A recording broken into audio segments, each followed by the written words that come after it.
A room? I don't know. Probably. They don't seem very full.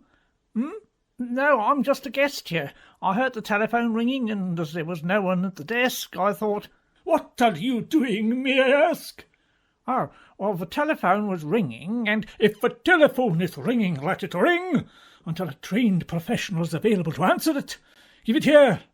Hello, Ring Road Hotel, how may I help you? Mr. Fooey speaking, head chef. What? A room, is it? Well, I'll have to check the register. Register, man, quickly. Is this it? What's it say on the front? Reg. Aye, we ran out of ink. Give it here. Hello, how may I help you? A room, is it? Well, let me check the register. Yes, we've got rooms. Is that all? What? When? How should I know? Oh, that's for me. I got held up. Dora, there you are. There's an urgent call for you. You shouldn't have calls in your own time. But I thought it was someone booking a room. Well, it's not any more. Be quiet. Hello? Derek? It's Derek. Who is Derek? How should I know? Perhaps it's Derek, your nephew? Perhaps it is. Perhaps he wants you to go and stay with him for a week? Yes, that might be it. I mean, it is it. Well, why am I just hearing about this now? You can't leave me high and dry with barely a moment's notice. Him and his wife have just had 7 kittens. Kiddies? Kiddies? He needs my help. Doesn't sound like he needs much help. Be quiet. Who's going to help me while you're away? Or perhaps I can be of service. I beg your pardon? I retired last year. I miss it. Miss what? I've cooked meals at the Dorchester, the Ritz, and the Fox Inn at Applewick. Why didn't you order a meal like everybody else? I mean, I was the chef. I am cordon bleu. I've never heard of you, but I will tell you this, Gordon. If 7 years at Catering College have taught me anything, it's too many chefs spoil the broth.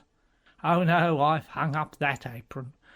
But to be in the hotel business again in any capacity, I'll happily stand behind this desk and man the phones.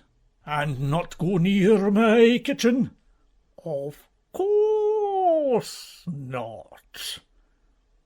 I don't like it. Well, that's all settled in. I'll be off to my nephew, and you got Mr. Blue to cover for me. Yeah, there was a terrible shooting at the hotel last week, Mrs. Tavistock. I'm afraid so, Mr. Nutwag. Marjorie, Kenneth's estranged wife, tried to kill him, and then turned the gun on herself. Oh, dear. But she got mixed up, and now they're both in intensive care. A long-lost son, Nicholas, is at one or other bedside as we speak. Well, that's a tragic business. My daughter Jean and her elderly fiancé Gerald narrowly escaped with their lives. Ah, yes, now, I've been looking at his plans for a gentleman's club. I am not having a gentleman's club on my old paddock. It might bring in some money. Need I remind you a hefty tax bill is due at the end of next month? Mr. Tuffet is a very wealthy man. I know what you're thinking. Once Jean has married him, he might have a heart attack, and she will have all his money and be able to bail out the hotel. Well, I wasn't exactly thinking that, but I can't let her, Mr. Nutwag, I can't. I shall marry him myself. What? But you can't. I must. No price is too great to save the Ring Road Hotel. No, but I mean you can't. You're still married to Mr. Tavistock. But he's dead. Presumed dead, Mrs. Tavistock. In this country, a man has a right to be presumed dead until proven otherwise. Marjorie. He's coming round. Dad. Marjorie. No, Nick. Nick? Yes. Where am I? Nick? You've been shot. You're in hospital. Where? Duke's Elm. I mean, where have I been shot? You were shot in the sitting room. That explains it. Marjorie. No, Nick. Where is Marjorie? Over there. She's still unconscious. Is she alive? Yes. Good. Let the law deal with her. You don't think you might get back together then? It seems unlikely. Kenneth? Oh, she's coming round. Where are you? I'm over here, Marjorie, where you can't get me. I've still got my gun. Oh, now what's all this? I told you can have your gun if you promise not to fire it. Give it here. You can have it back when you behave. She shot me again. No, she missed. You think her aim would be better second time around, wouldn't you? She shot me. Nick? Nick? Who? My son. Our son. I shot our son. Yes. Kenneth, I'm sorry. Now then, are you going to accept that apology? I don't know. Come on now. You're both going to be in hospital for quite a while, so you might as well be friends. All right. Apology accepted, I suppose. There now. Isn't that better? Can I have my gun back now? Well, I suppose so. I'm being shot. Ah, now there you are. You see, it never stops. Don't worry. We'll have that out in no time. Hold this. What? The gun. Miss Titus, you've come out of your room at last. No news is good news, Steve. No sign of you know who. No, and Blue Card hasn't got back to me, so it's my guess he's sorted everything out just like the old days. Wouldn't he tell you? No, secrecy is everything in our game. What is your game? I'll tell you everything. I can trust you, can't I, Steve? Course you can, Miss Titus. You delivered all those letters? Yes. Let me check your sack. Well, Aha! It's only one. The leaflet about the thrush. And Professor Settledown, our local ornithologist of international repute, will be waiting for it by his letterbox. Sorry, Miss T. Well, you have got a lot better. I'll tell you some of it. It all started during the war. We girls were signed up to work at the Secret Top Organization Electrical Military Communications Section, or STOP'em Communications Section for short. I was in the coding department. Translate this, Taters, quick as you can. Yes, sir. Encode this, Taters, sharp as you like. Yes, sir. Jelly's invented a new code, Taters. Crack it. Yes, sir. Tea, 2 sugars, and if you've made any of that shortbread... Yes, sir. One day, something made me realize they wanted me to do more than just say, yes, sir. Is that tea ever coming? Yes, sir. Fortunately, I'd baked shortbread that morning, so I took some in with the tea, and the Major said it was the best he'd ever had. We got talking and, well, what do you think? Did you step out together? No. He was arrested and shot as a spy. Turns out he was pumping me. From that day to this, I've been on my guard against careless talk. Loose lips sink ships. So, who's the man with the beard? Oh, well, that's it. He might have escaped, you see. On the day we were demobbed, we were warned. For the rest of your lives, girls, beware a big false beard, especially if it has a man behind it. If we were ever to get wind of him, we were given a special number to ring. Crumbs.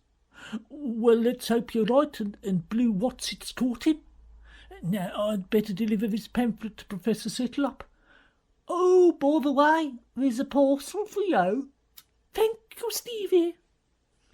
Dum-de-dum-de-dum-de-dum-de-dum-de-dum. Oh, no! It can't be! Tell me, Mr. Tuffet. Oh, Gerald, please. What are your intentions towards my daughter? Which one? How many intentions do you have? I mean, which daughter?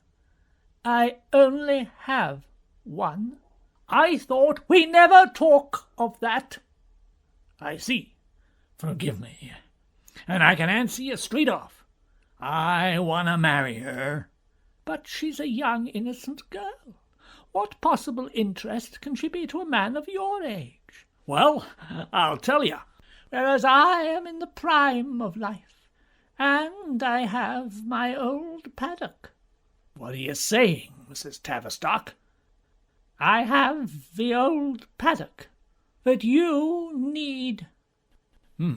It could be a gold mine for my new gentleman's club. Never let it be said I put personal happiness before a good business deal. Mrs. Tavistock? There you are, Gerald. Jean? Any news about Kenneth, Mum? Yes. What is it? I didn't ask. I'll go and find out. I'll come with you. But, Gerald, you stay here. I must make an important decision. And that means I must go to the old wishing well. Meet me there later.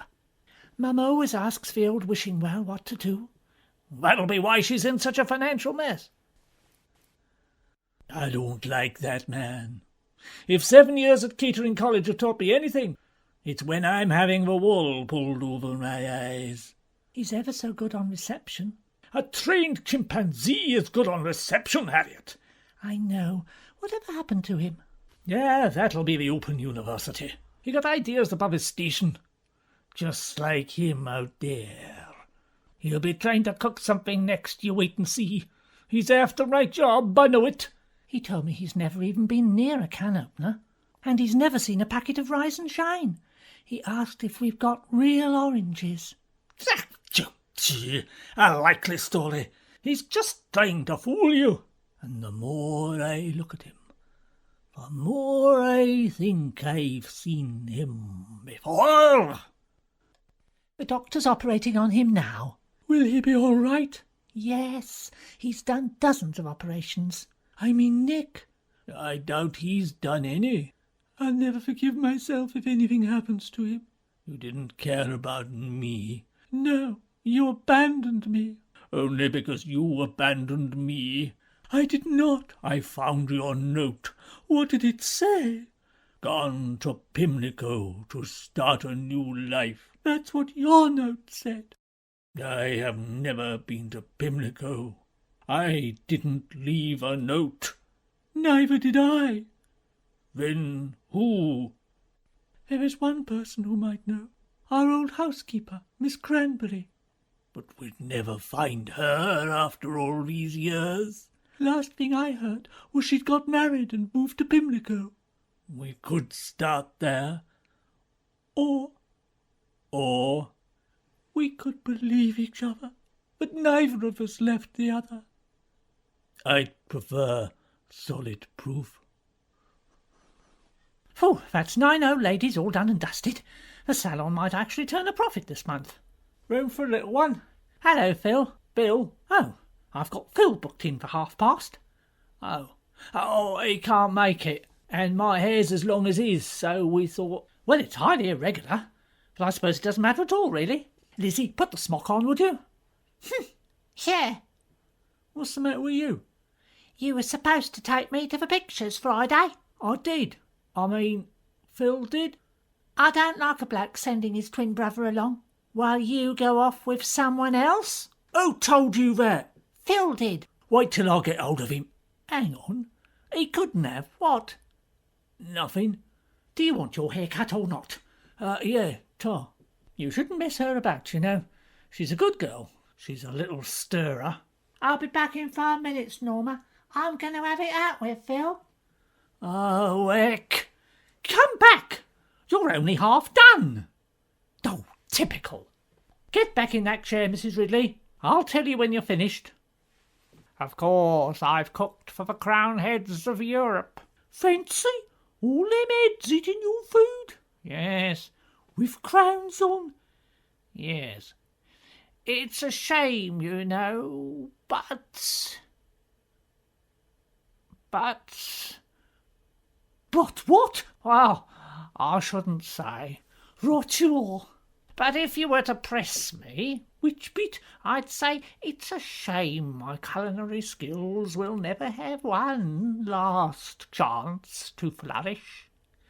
Out of the way! I forgot I've got a monk down the drain. He'll be starving. Come back here with that angel delight. Powdered magic in a packet. And it's newly whisked. It's for the monk in the hole. Is that like toad in the hole? Why are you still here, Dora? I thought you were visiting your nephew. Oh, I forgot. Well, go now. Angel delight. You know, if you're short, I could whip you up a fresh cream trifle with fresh fruit and fresh... Fresh? This is a hotel. People coming and going, guests in, guests out, bookings made, bookings cancelled. A fine mess we'd be in if we use ingredients that are fresh. What this hotel needs is a proper chef. How dare you? It does not. Phil, where are you? Here I am. I was busy mending cars and things. Why have you only got half a haircut? Huh? Ah. Well, So that's why Bill took your appointment. is it? You're so guilty about standing me up you couldn't face seeing me, so you sent Bill meanwhile trying to cut your own hair and making a mess of it because really, you know, only your little Lizzie can do it properly. I accept your apology. Right. Okay. There's no fooling you, Lizzie. Ah, the old wishing well. If only wishes came true. Here I am, ma'am. What's it to be? You want my money to save your hotel. I want your paddock to build my lucrative gentleman's club. It's such a big decision. I don't want to hurt Jean, but... Hello? Who said that? It came from the wishing well. I'm Brother Bovril. I was a monk. A monk? He must have lived here in the Middle Ages, when the land belonged to the old priory. You don't say. Actually, I'm getting a bit peckish. Oh, you must be. I've brought you the angel. Oh, Harriet, you brought the angel? Angel? Yes, of course. That's perfect. I can explain. Found you, girl. What's going on? Have you got my angel? Oh, you know about it too, Mr. Fooey. It's a miracle. Aye, it is that. You just add milk and you're away. This is a gold mine. It's wishing well. No. What I mean is this is better than a gentleman's club. People will come from miles around to have their wishes granted and hear the talking well. Then the hotel is saved. I shan't have to sell it and sack everybody. Mrs. T, there's something I should tell you. Be quiet, Harriet.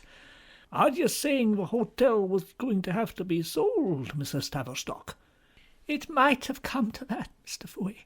But now, if this is the gold mine Mr. Tuffet says it is... It certainly is. But Mrs. Tavistock... Be quiet, Harriet. Do you want to lose your job? I must call the vicar. You do that. I'll call the newspapers. This will put the Ring Road Hotel on the map. Well, it's about time. It'll be an enormous help to the guests trying to find it. But we can't keep him down there forever, Mr. Fooey. If 7 years at Kettering College have taught me anything, it's there's no such word as can't.